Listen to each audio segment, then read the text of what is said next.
Recentemente, uma rede de supermercados da Suécia iniciou uma campanha de boicote contra produtos brasileiros, a carne e produtos agrícolas, a pretexto do uso de agrotóxicos ou da proteção ambiental, da proteção das florestas e do meio ambiente.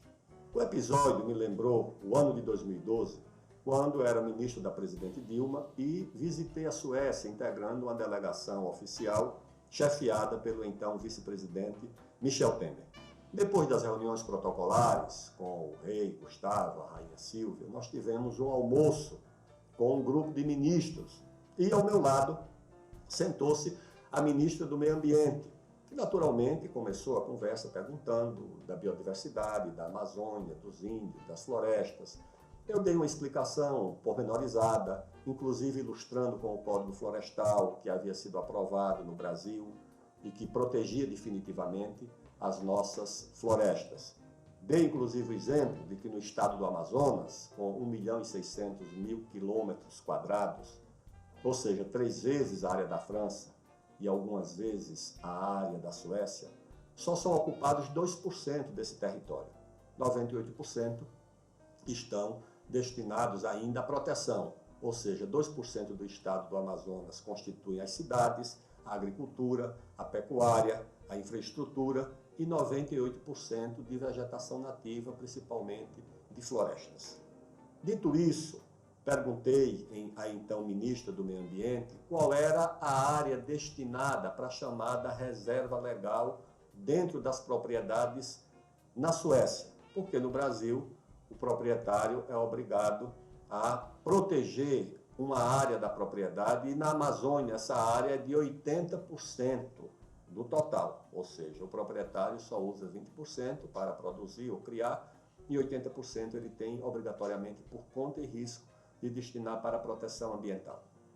A ministra olhava para mim com curiosidade, surpresa e espanto, não respondeu, convocou um assessor que sentava um pouco longe, confidenciou com esse assessor, que por sua vez retirou-se, deu um longo telefonema, voltou, confidenciou com a ministra mais uma vez e a ministra então disse que no direito sueco não existe a figura da reserva legal, que isso existe no direito ambiental do Brasil. E aí nós extraímos essa lição.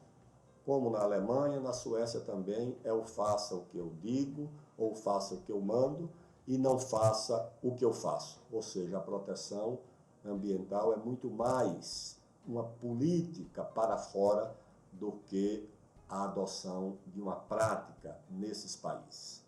Uma outra curiosidade é que andando pelas ruas de Estocolmo, notei o uso intensivo de madeira na construção civil. Poucas estruturas metálicas e muita madeira. E perguntei ao meu interlocutor sueco a razão desse fenômeno. E ele disse que na Suécia há políticas públicas de incentivo ao uso da madeira e de desincentivo ao uso de estruturas metálicas, porque a madeira é uma indústria sueca. A madeira é produzida na Suécia, enquanto que o metal é importado. Daí eu compreendi as razões de, durante o debate do Código Florestal, essas ONGs europeias pressionarem tanto contra a indústria da madeira e contra a indústria da floresta plantada no Brasil. Ou seja, não era apenas uma razão ambiental, não era apenas a proteção do meio ambiente, era também a proteção da indústria europeia, dos empregos europeus, da renda europeia, em concorrência com a agricultura, com a indústria de madeira e com as florestas plantadas do Brasil.